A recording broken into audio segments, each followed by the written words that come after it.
अखण्डमण्डलाकारं व्याप्तं येन चराचरं तत्पदं दर्शितं येन तस्मै श्रीगुरवे नमः। भवतापप्रणाशिन्ये आनन्दघनमूर्तये ज्ञानभक्तिप्रदायिन्ये मातस्तुभ्यं नमो नमः। संक्षिप्त योग वशिष्ठ निर्वाण प्रकरण उत्तरार्ध सर्ग 65।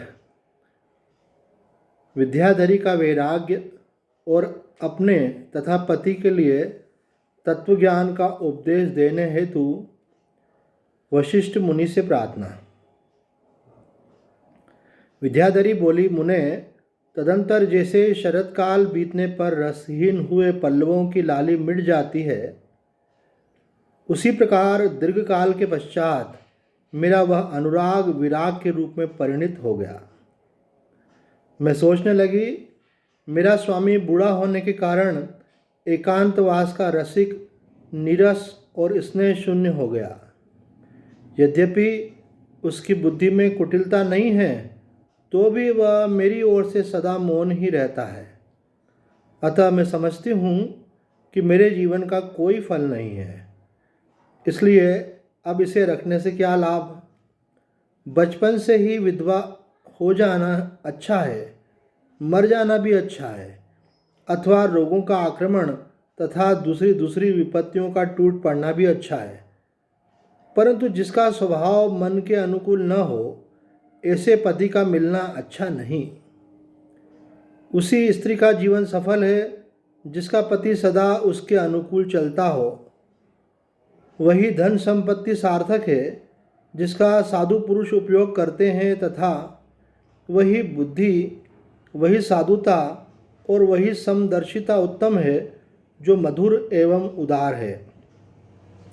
यदि पति और पत्नी एक दूसरे के प्रति पूर्ण अनुराग रखते हों, तो उनके मन को आदि व्याधियाँ, विपत्ति समूह तथा दुर्भिक्ष लाने वाले उपद्रव भी कष्ट नहीं पहुंचा सकते।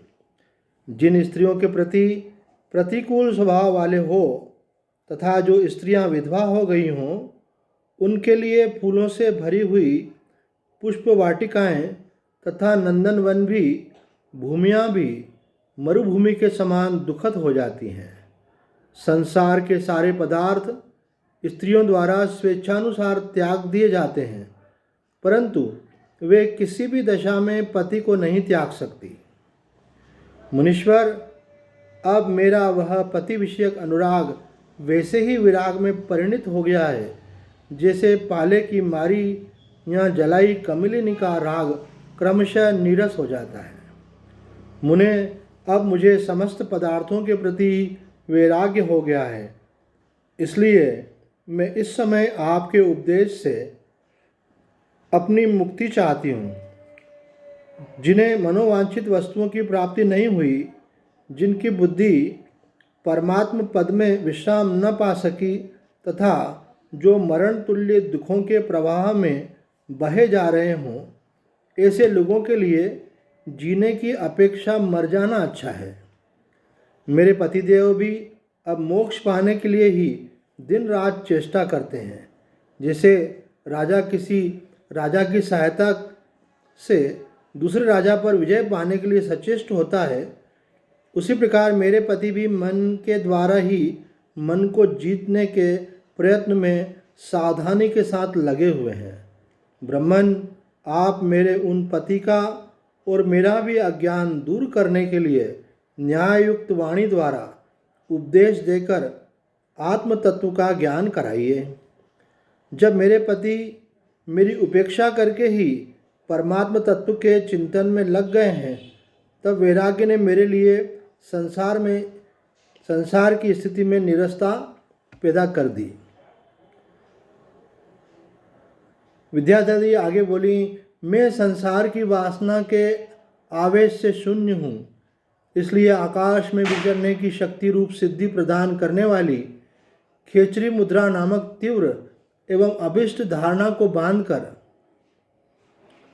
सुस्थिर चित्त हो गई हूँ।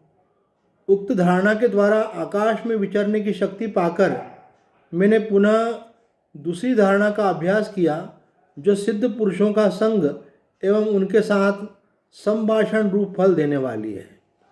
इसलिए आज यहाँ आकर आपके साथ वार्तालाप करने का सौभाग्य प्राप्त कर सके। तत्पश्चात मैं अपने निवासभूत ब्रह्मांड के पूर्वापर भाग घटित नीचे ऊपर के संपूर्ण आकार को भली भांति देखने की इच्छा से तदाकार भावनामयी धारणा बांधकर स्थित हुई। वह धारणा भी मेरे लिए सिद्ध हो गई।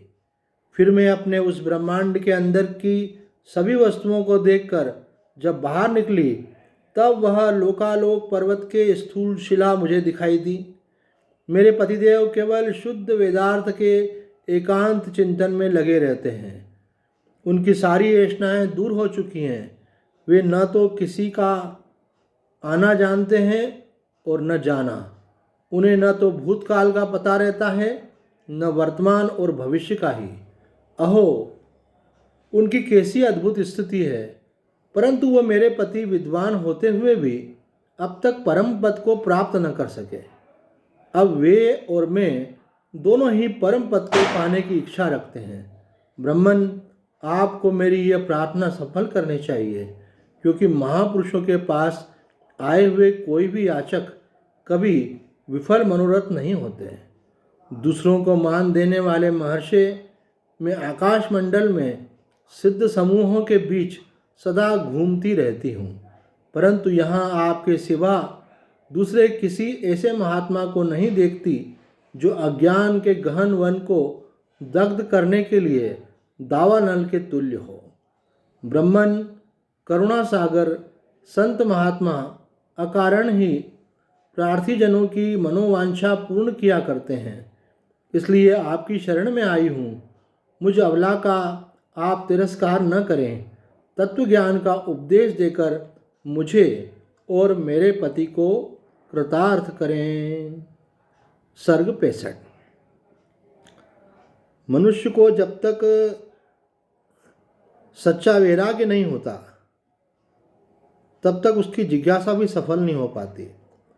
और सही मायने में कहें तो वो परमात्म पद को प्राप्त करने की जो जिज्ञासा है, वो तभी सच्चे अर्थों में जागृत होती है जब संसार का आकर्षण नहीं रहता, अर्थात वैराग्य होता है।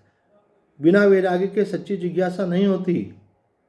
इसलिए जिज्ञासा भी तभी सफल होती है जब वैराग्य हो। वैराग्य होना बड़ा दुर्लभ है। कभी तो किसी निमित्त से होता है, जैसे यहाँ पर हम देख रहे हैं विद्याधरी को उनके पति के द्वारा निरंतर उपेक्षित व्यवहार प्राप्त होने पर हुआ। और कभी कभी अंतःकरण शुद्ध होने से, विवेक जागृत होने से भी वैराग्य होता है। संसार की निरर्थकता समझ में आ जाती है। और कभी तो वैराग्यवान का संग करने से भी वैराग्य होता है। तो किसी प्रकार भी संसार का आकर्षण हमारा घटे, विगत राग हम हों, ताकि जीवन का जो वास्तविक लक्ष्य है और परम पद की प्राप्ति, उसकी सच्ची जिज्ञासा हो, और फिर भगवान की कृपा से तत्वज्ञानी महापुरुषों का समागम हो, तो उनके उपदेश से सच्चे जिज्ञासु का अवश्य कल्याण होता है। आज इतना ही। ओम पूर्णमद पूर्णमिदं पूर्णात् पूर्णमुदच्यते पूर्णस्य पूर्णमादाय पूर्णमेवावशिष्यते। ओम शांति शांति शांति।